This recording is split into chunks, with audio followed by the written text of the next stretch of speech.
नमस्कार। राजकीय मीरा कन्या महाविद्यालय का हिंदी विभाग आप सभी बच्चों का ऑनलाइन कक्षा में स्वागत करता है। और हम दोबारा से जो हमारा पाठ्यक्रम हो गया है उसको हम दोबारा से रिवीजन कर रहे हैं। तो उसी क्रम में मोहन राकेश पर हम बात कर रहे थे और आपसे पिछली कक्षा में हमने बात की थी कि मोहन राकेश जो है वो नई कहानी के एक प्रमुख कहानीकार थे और उनकी कहानियाँ मानवीय संबंधों के बनने बिखरने और उसमें जो द्वंद्व होता है, जो एक डिलेमा होता है, उसकी कहानियाँ हैं। और उनकी जो कहानी आपके पाठ्यक्रम में संकलित है वह है आद्रा। और आज हम इस कहानी पर बात करेंगे। और आद्रा मोहन राकेश की एक बेहद महत्वपूर्ण कहानी है। इस कहानी के केंद्र में एक बूढ़ी माँ है जिसके दो बच्चे हैं। एक सफल वकील है जिसके घर में नौकर चाकर है, जो अपनी पत्नी और बच्चों के साथ सुखद जीवन एक तरह से जी रहा है। और जो दूसरा उसका छोटा बेटा है, उसके कोई नौकरी के कुछ अते पते नहीं हैं।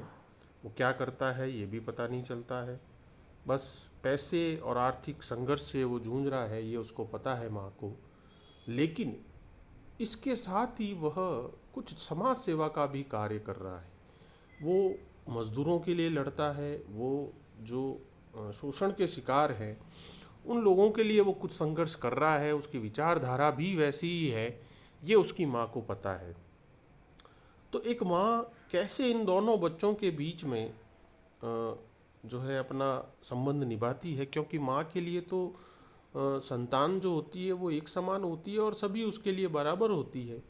ये अवश्य हो जाता है कि समय के साथ जो संतान थोड़ी कमज़ोर रह जाती है या जो थोड़ी सी आर्थिक रूप से अगर कमज़ोर हो जाती है तो उसके प्रति थोड़ा सा परिजनों का जो है एक सॉफ्ट कॉर्नर होता है। और वो भी वात्सल्य के कारण ही होता है कि भाई ये मेरी संतान जो है वो थोड़ा आर्थिक रूप से कमज़ोर है या थोड़ा सा ये बेचारा जो है उतना समर्थ नहीं है। ये हम अपने आसपास के समाज में भी देखते ही हैं, ये रोज़ की सच्चाई है। इसीलिए हिंदी के कहानीकार एक बड़े कहानीकार बनते हैं, क्योंकि वो अपने आसपास से, और ये सच हम समाज में आसपास देख ही सकते हैं। तो उसको प्राय जो है संतान द्वारा कई बार ऐसे समझा जाता है कि अच्छा मेरे मम्मी पापा या मेरे परिजन जो है वो छोटे का या उस बड़े का पक्ष ले रहे हैं या मंझले का पक्ष ले रहे हैं। वो पक्ष नहीं होता है, हकीकत रूप से वो उनका वो प्यार और प्रेम होता है जो थोड़ा, और एक होता है दुनिया में तो सभी प्रेम शक्तिशाली और समर्थ लोगों से करते हैं, उनसे ही प्रेम का संबंधों का दिखावा करते हैं। लेकिन जो परिजन होते हैं वहाँ उल्टा सिचुएशन होता है। वो अपने कमज़ोर सामर्थ्यहीन और उस संतान के प्रति थोड़ा स्नेह उनका अधिक हो जाता है। तो उसी तरह की कहानी, उसी द्वंद्व में जूझती हुई एक माँ की कहानी है आद्रा। और इसका जो सेटअप है वो मुंबई शहर है, जहाँ सांता क्रूज हवाई अड्डे से आधे मील की दूरी पर एक बस्ती है जिसमें एक माँ बच्चन जो है वह रहती है। और वो महाराष्ट्र की नहीं है, उसको मराठी आती भी नहीं है। उसको अपनी भाषा आती है और महाराष्ट्र वालों को उसकी भाषा समझ नहीं आती, उनको मराठी समझ नहीं आती।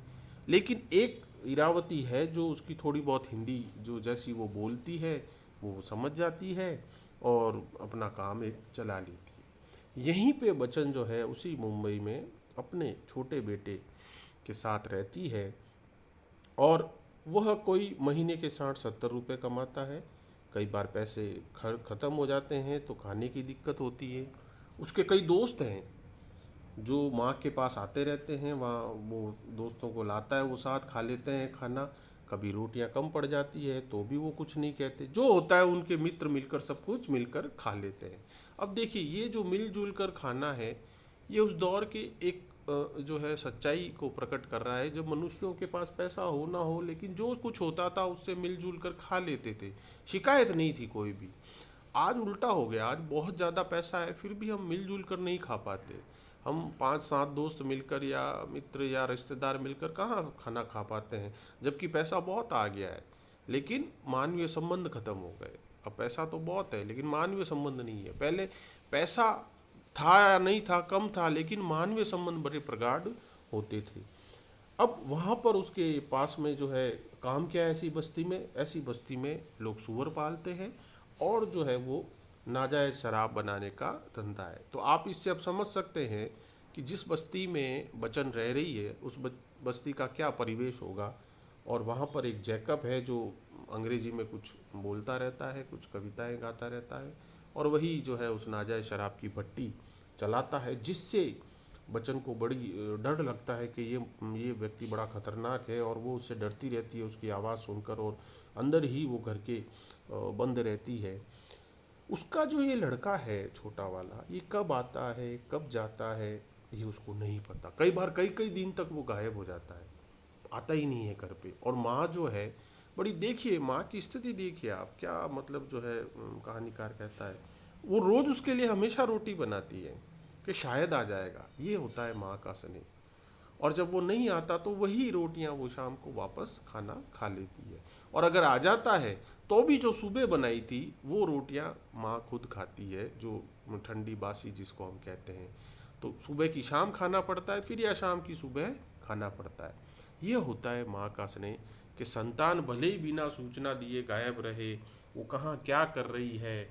इसीलिए तो कहानी का नाम है आद्रा। आद्रा यानी जो जो गीलेपन ली हुई, गीलापन किन का, मानवीय संबंधों का, माँ का वात्सल्य का, उससे भीगी हुई आद्रा। यानी यहाँ कोई वो उससे नमी से वो वैसा भीगना नहीं है, ये स्नेह से भीगना है, ये ममता से भीगना है।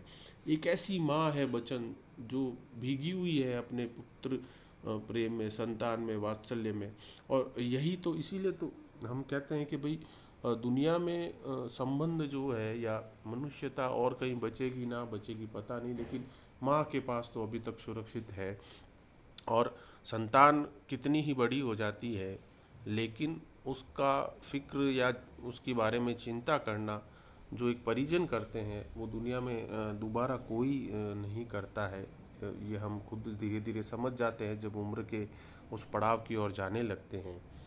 तो ये जो इसका छोटा बेटा है, ये कहाँ आता है, क्या खाता है, कहाँ आता है, कुछ इसका पता नहीं होता है। फिर भी माँ उसको स्नेह करती है, उसके साथ रहती है।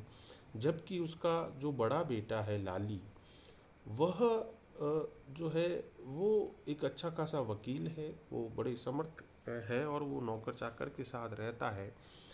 और जो बिन्नी, ये जो छोटा भाई है, ये जो है बिल्कुल ही उसका उल्टा है। और इसकी शिकायत भी कहानी में आगे चलकर लाली करता है कि मैंने तो कहा ही था भाई पढ़ ले लिख ले, मैं कुछ लगा देता हूँ, कुछ काम धंधा करा देता हूँ। लेकिन वो छोटा भाई तैयार नहीं हुआ, और अब जो है इधर उधर भटक रहा है, कुछ कर रहा है वो। ये भी कहानी से हमें पता चलता है कि दोनों भाइयों के संबंध जो है वो बहुत अच्छे नहीं हैं। ये होता है, थोड़े छोटे बड़े भाइयों में गैप तो होता ही है थोड़ा सा, और कई बार बहुत अच्छा स्नेह भी होता है, दोनों ही बात है। तो यहाँ पर इस कहानी में इन दोनों के मध्य बहुत कोई अच्छे संबंध नहीं है, कोई उनके जो है वो आपस में संपर्क या उस तरह से नहीं होते हैं। तो कहानी जो है वो आगे बढ़ती है जब वह माँ के पास बड़े बच्चे की बीमारी की चिट्ठी आती है, और वो चिंतित हो जाती है कि अब जो है मुझे बड़े बच्चे के पास जाना पड़ेगा। अब यहाँ माँ का अंतर्द्वंद्व है, यहाँ माँ की एक चिंता है, क्योंकि जो छोटा जिस तरह से बेपरवाह और जो ध्यान नहीं रख पाता, जिसके खाने के आते पते नहीं, जिसके वो क्या करता होगा क्या खाता होगा, उसको छोड़कर जाए तो समस्या है। और अगर बड़े बच्चे की बीमारी का पता चलने पर भी ना जाए तो भी जो है वो उस माँ के लिए बड़ी ये संकट की स्थितियाँ होती है। कई बार संतान बड़े ही मूर्खतापूर्ण बातें करती है परिजनों को कि आपको चुनना होगा, आप चुनिए किसको, एक को चुनना चाहते हैं। और हम अब तो पिछले कुछ वर्षों से तो चुनने वाली बात छोड़िए, अब तो रखने वाली बात आ गई है कि भाई कौन रखे या कौन ऐसे करे। और आसपास हम कई बार देखते हैं, यहाँ तो बच्चा फिर भी माँ को बुला रहा है अपने पास, बाकी आजकल तो छोड़ने वाला समय आया हुआ है। और मैंने एक सज्जन को देखा था कि उनके घर पर जो थे वो अलग अलग दिन अलग अलग संतान खाना पहुँचाते थे। यानी सोमवार जो था वो बड़े बच्चे का दिन था कि जिस दिन वो अपने माँ बाप को खाने का टिफ़िन भेजता था, मंगलवार को उसके बाद वाले भाई का नंबर था, और बुधवार को जो है वो सबसे छोटा भाई अपने माता पिता को खाना पहुंचाता था। तो ये सब चीज़ें जिस दौर में हम आज आ गए हैं वहाँ, क्योंकि एक माँ बाप 6 बच्चों को तो पाल लेते हैं, आपने सुना ही होगा, लेकिन 6 बच्चे मिलकर भी जो है एक माँ बाप को नहीं पाल सकते, नहीं रख पाते बाद में। और ये बड़ी एक विकट स्थिति है। और ये जो कहानी है उसमें एक जगह बात भी आती है कि छोटे बेटे के बारे में, कि महीने की 19 तारीख थी और 19 तारीख को उसके पास कभी पैसे नहीं रहते थे। यानी वो 19 तारीख को आते आते उसके पास से पैसे ख़त्म हो जाते थे। और वो पैसे कहाँ ख़त्म करता था वो हम जानते हैं। वो सामाजिक कार्यों में लगा हुआ है, वो मील वर्कर्स के लिए लड़ रहा है, उसके इतने सारे मित्र हैं, कभी किसको खर्च कर दिए कभी कहाँ। तो ये खुद पर खर्च करने वाला मनुष्य नहीं है।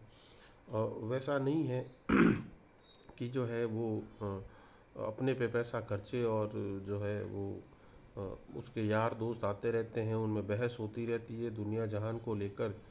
और उसकी माँ को ये भी समझ नहीं आता कि ये लोग इतनी बहस क्यों करते हैं, ये इतना हर वक्त क्यों बातें करते हैं। इनकी खुद की नौकरियों के पते नहीं है और ये दूसरों की चिंता कर रहे हैं। इनके खुद के कपड़ों के अते पते नहीं हैं और ये जो है कॉटन मिल के वर्कर्स के लिए जो है वो संघर्ष कर रहे हैं, कुछ बात कर रहे हैं। तो ये उस माँ को समझ नहीं आता है। लेकिन वो इतना जानती है कि बस मुझे अपने बच्चों के लिए इसके लिए कुछ जो है वो मुझे उसके लिए कुछ करना है और वो कुछ खाना उसको जो है खिलाना है। बाकी ये जाने इनका इस तरह से। तो ये जो कहानी है एक तरह से इसका जो पहला भाग है जिस पर आज हमने चर्चा की, वो इसी जद्दोजहद से गुजरता है कि एक माँ जो है वो संतान को किस तरह से उसका केयर करना चाहती है, किस तरह से वो अपने बच्चों की लापरवाही को भी अंत जीवन के अंत तक झेलती है उसको जो है वो। क्योंकि ये अगर छोटा बच्चा नहीं आता है या नहीं आना है तो कम से कम पता तो करे, कई कई दिनों तक गायब रहना, सुबह नहीं खाना शाम को आना, ये सब। तो ये लापरवाही संतान में होती है, परिजनों में नहीं होती। वो जो है वो जब परिजन आप बन जाते हो तो काफ़ी हद तक आपकी लापरवाही जो है वो समाप्त हो जाती है। और जब अगली संतान आती है तो फिर वो उसी तरह से लापरवाह होती है।